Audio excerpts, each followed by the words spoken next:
Let's see what we can find with this problem. So the problem asks for us to find the derivative of the function. Okay, so because of this function, it makes me think that we should use quotient rule. I could treat this like a function over a function. If that's right, we could say f prime times g minus f times g prime over g squared. Again, I'm thinking of this as a function over a function. So with that, we could say, well, what's the derivative of the top? 3 comes down, you get 12x squared. Then we just multiply it by that bottom there. Okay. Now, leave the top alone and take the derivative of the bottom. So in this case, the 2 is going to come down. 3 minus 5x. And so that 2 became a 1. Now we need to multiply it by the derivative of the inside, which would be negative 5.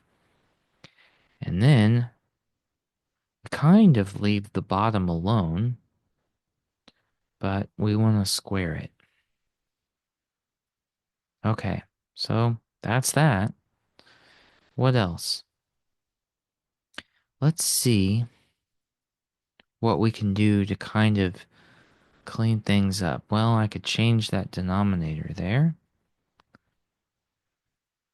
So that's squared squared. So that's to the fourth. This part looks okay for now. Okay. Now we have 4 times 2 times 5. 4 times 5 is 20 times 2 is 40. Or 2 times 5 is 10 times. Yeah, either way. Coming up 40 here. And then we have an x cubed. And then we have a 3 minus 5x. Okay. That looks pretty good, but it's not the exact same thing that Pearson got for their answer. So if we want Pearson's answer, we need to keep doing algebra. Okay. Really, every step since that first one there has just been algebra. And so I'm just going to keep doing the algebra until I get the same thing they say is the answer. But that's the truth. So what's going on here? I have a 12 and a 40. And I have an x squared and an x cubed. Are there any common factors from that? Certainly a 4 would do it. And with the x squareds, I'm going to take the biggest one I can.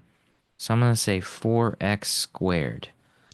What does that leave me with? Well, that's going to leave me with a 3 and a 10x. Okay. But I also have 3 minus 5x squared, 3 minus 5x. So I'm going to pull out a 3 minus 5x here. And then what am I leaving behind? A 3. We pulled out the x squared. And then I have a 3 minus 5x. Okay. And then what did I leave behind over here? A 10, an x, and I already pulled all of that out, so that's done. The denominator stayed the same for that step. Okay, now what? Well, it looks like I can do a little bit of reducing. 3 minus 5x, and I have 4 of them down here, so that's going to become a 3. That looks okay. So I guess I'll just rewrite what happened there, but just reduced it. So 4x squared, 3 minus 5x plus 10x, 3 minus 5x cubed. If it was me, I might try and plug this in and see if it doesn't count that right. But if we want the exact same answer they have, we're going to need to distribute a little bit. So 3 times 3 is 9. 3 times negative 5x would be negative 15x. And we can add the 10x. So we can distribute that a little bit. So I might need at least one more step to get the same thing they got. 4x squared. And that gives me that 9 I talked about, the negative 15x, and then plus 10x is still there.